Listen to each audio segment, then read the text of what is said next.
Sementara itu puncak arus balik libur Natal dan Tahun Baru Nataru 2024-2025 di Bandara Igusti Ngurah Rai terjadi pada Kamis 2 Januari 2025 dengan jumlah penumpang mencapai 76.582 orang dan pergerakan pesawat sebanyak 443 penerbangan.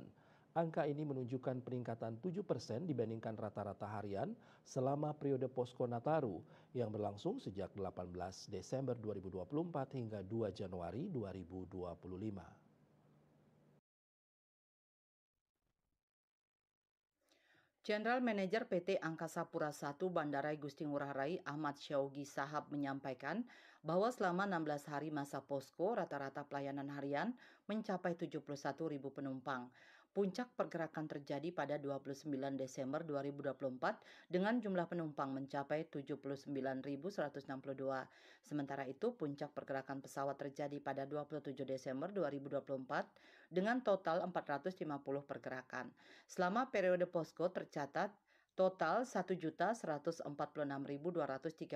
penumpang dilayani di Bandara Ngurah Rai meningkat 7% dibanding periode Nataru tahun sebelumnya. Syaugi menjelaskan bahwa pada tanggal 1 Januari 2025 jumlah penumpang keberangkatan lebih tinggi dibanding kedatangan.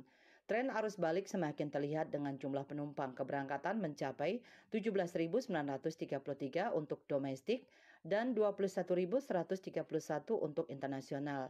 Syaugi memprediksi tren peningkatan keberangkatan akan terus berlanjut hingga akhir pekan pertama tahun baru, terutama pada 3-5 Januari 2025.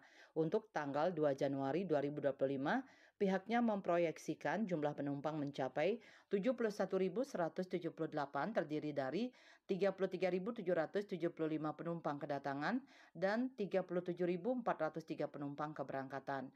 Guna mengantisipasi lonjakan arus balik, pihak bandara telah melakukan berbagai langkah strategis seperti menambah jumlah petugas keamanan, meningkatkan kapasitas pemeriksaan penumpang, dan optimalisasi fasilitas terminal. Pihaknya mengoperasikan 19 lajur pemeriksaan di terminal domestik dan internasional dengan dukungan 80 petugas aviation security per shift. Selain itu, langkah lain seperti penambahan kursi di ruang tunggu, pengaturan gate keberangkatan, dan optimalisasi parking stand juga telah dilakukan. Dukungan dari Polres Bandara, TNI Angkatan Udara, dan Pecalang turut membantu pengaturan arus kendaraan dari dan menuju bandara. Untuk memastikan kelancaran perjalanan, pihak bandara mengimbau calon penumpang untuk memperhatikan jadwal penerbangan, mempersiapkan dokumen perjalanan, serta mengantisipasi kepadatan lalu lintas menuju bandara. Parwato Bali Pos melaporkan.